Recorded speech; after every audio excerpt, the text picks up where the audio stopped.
그러니까 여러분 청년들이 자꾸 실수하는 게 있어요. 이게 마중물 같은 거예요, 모든 게. 내가 젊은 나이에는 젊어서 어떤 경험을 쌓고 이렇게 인생을 전체를 죽이지 않는 것도 되게 좋은 일인데 자본이 모이거나 아니면은 마중물처럼 뭐가 올 때까지는 좀 노력해야 돼요. 좀 유보하고 노는 게 맞아요. 그리고 그렇게 하라는 이유는 뭐냐면 젊은 친구들은 특히 내가 이 세상에서 나 스스로 존재해서 살아남을 수 있는 걸 증명해야 돼. 이거 굉장히 중요한 일이에요. 좋아하는 걸 할까요? 잘하는 일을 할까요? 맨날 이렇게 물어본단 말이에요. 상관없어. 돈 버는 일을 해야 돼. 내 스스로가 존재해내줘야 돼요, 이 세상에서. 그러고 난 다음에 자기 좋아하는 거 하면 돼. 나는 내 급여도 못 만들고 내가 뭐 부모님한테 돈 용돈 받아서 쓰고 뭐 와이프가 어떻게 해. 이거는 아니야, 이거는. 그러니까 존재하는 거를 증명할 때까지는 최선을 다해야 돼.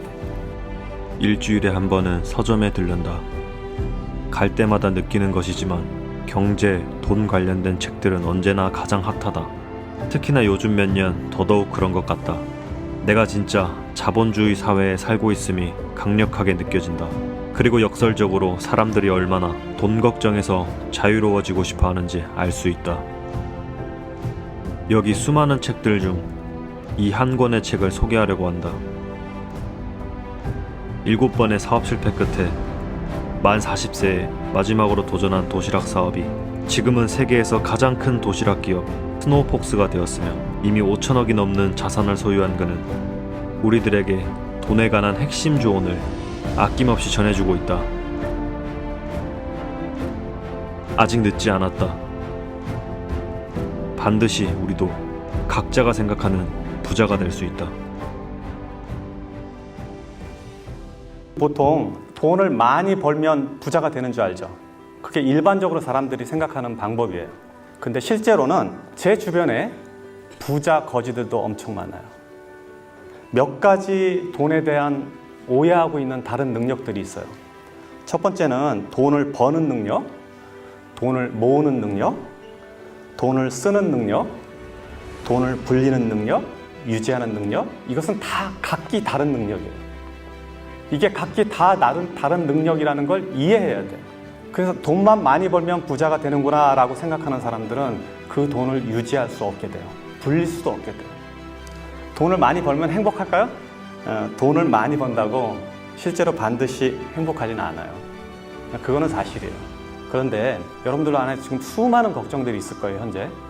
가족관계부터 시작해서 뭐 실제 재정 문제, 미래에 대한 자기가 생각하는 이상과 다른 여러 가지 고민들이 있을 거란 말이에요. 이 고민들을 돈이 얼마 있으면 해결될 수 있을까 하고 다시 되돌아보면 상당히 많은 부분들이 돈이 이거를 해결하고 있다는 걸 알 수 있어요. 돈은 중력과 같아요. 중력은 무게가 무거우면 무거울수록 주변에 다른 거를 끌어들이는 힘이에요. 그래서 돈도 똑같아요. 즉 돈이 많으면 많을수록 다른 돈을 끌어들이고 그 돈의 무게감이 크면 클수록 다른 데를 끌어들이는 힘을 갖고 있어요. 보통 사람들이 생각하는 돈의 개념은 첫 번째 1억을 모을 때 이 1억을 모으기 위해서 들어간 노력의 총합이 100이라고 가정을 합시다. 그럼 두 번째 1억을 모을 때 또 100이 들고 세 번째 1억을 모을 때 또 100이 들고 해서 전체 1000이 들어가야지 10억을 모은다고 이해를 해요. 통상적으로. 근데 그렇지가 않아요. 돈은 중력이 있기 때문에. 이거를 숫자로 계산하면 제 느낌은 어떠냐면 1, 2, 3, 4, 5, 6, 7, 8, 9, 10 이렇게 돈이 늘어나는 게 아니라 1, 2, 4, 8 순식간에 10 이렇게 되는 거예요. 그러니까 그렇게 돈이 늘어나는 거예요. 돈과 중력은 동일한 형태를 유지하고 있다. 이게 돈의 속성 중에 하나야. 이해를 해야 돼요. 100억, 1000억 이런 소리 하잖아요. 그럼 그게 굉장히 큰 돈 같지만 실제로 한 7번, 8번 대곱하기 하면 거기까지 가는 거예요. 그리고 사업도 실제로 그렇게 커져요. 제가 매장 하나를 가지고 매장 300개 열 때까지는 몇 년이 걸렸는데 그 다음 300개는 언제 했는지도 몰라. 원래 순서가 그렇게 돼요. 그 자체가 힘을 갖고 있기 때문에. 자, 그래서 돈은 중력과 같다라고 이해를 하셔야 돼요. 두 번째, 돈은 인격체예요. 인격체로 돈을 이해하면 돈은 어떤 형태로 보이냐? 여러분들이 보는 시각이, 돈을 보는 시각이 완전히 바뀔 거예요. 돈은 감정을 가졌어요. 돈은 생각을 해요. 그리고 또 돈은 자기가 좋아하는 데가 있고 싫어하는 데가 있어요.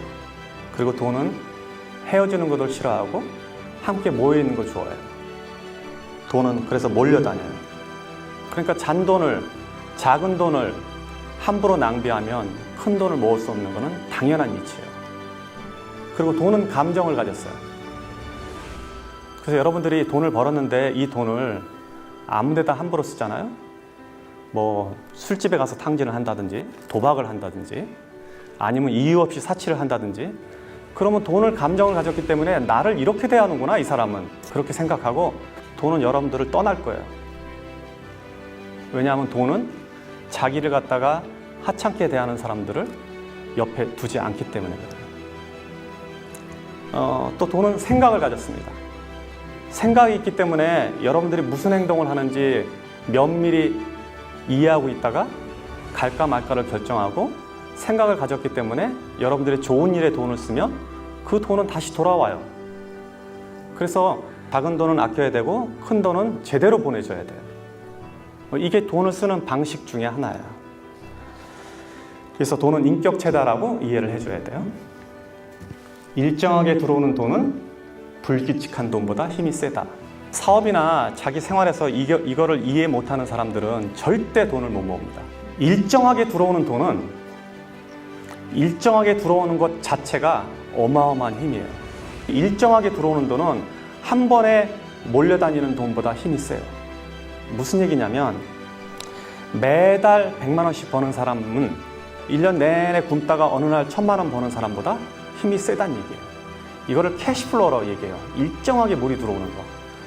비가 일정하게 골고루 오면 곡물도 자라고 우리가 온도를 유지하거나 세상을 사는데 편리한데, 만약에 한 번에 비가 몰아서 오면 어떻게 될까요? 연량 강수량이 200mm밖에 안 되는데 1년 내내 안 오다가 200mm 한 번에 와. 이러면 우리 풍수로 죽게 되는 거예요. 돈도 똑같은 거예요. 그래서 돈을 어디 가서 일당으로 돈이 많이 버는 사람들 있죠. 해갖고 하루에 30만 원, 50만 원 버는 사람들 돈을 못 벌게 돼 있어요. 그 구조적으로. 그렇게 하루 일당씩 보면 30일이면 얼마 이렇게 계산하면 여러분 수입보다 몇 배 되는 것 같지만 실제로 그런 사람들은 일정하게 돈이 들어오지 않기 때문에 그 돈을 모을 능력이 사라져버려요. 사업도 마찬가지예요. 매출이 주말에 500만 원 오르는 거 아무 의미 없어요. 매일 100만 원 오르는 게 더 좋은 거예요. 왜냐하면 일정하게 들어오는 돈은 그 돈 자체가 강력한 힘을 갖고 있어요. 그러니까 일정하게 들어오는 돈은 조직화된 돈이라고 봐야 돼요. 그래서 그 돈은 다른 돈들을 이겨요. 더 큰 돈, 목돈 2천만 원, 3천만 원 들어오는 거 아무 의미 없어. 매달 100만 원, 200만 원 버는 게 아주 무섭고 중요한 돈인 걸 알아야 돼요. 고생해서 번 돈은 공짜 돈보다 힘이 세다. 돈은 같은 100만 원이라도 혹은 같은 1000만 원이라도 그 숫자는 지금 현재 보여지는 가치는 동일하더라도 그 돈이 벌어진 과정에 따라서 그 돈의 무게가 틀려져요. 여러분들이 고생해서 벌은 돈은 돈의 가치가, 무게가 100kg라 그러면 누가 준 돈은 1kg도 안 되는 거예요. 그래서 가볍게 날아가요.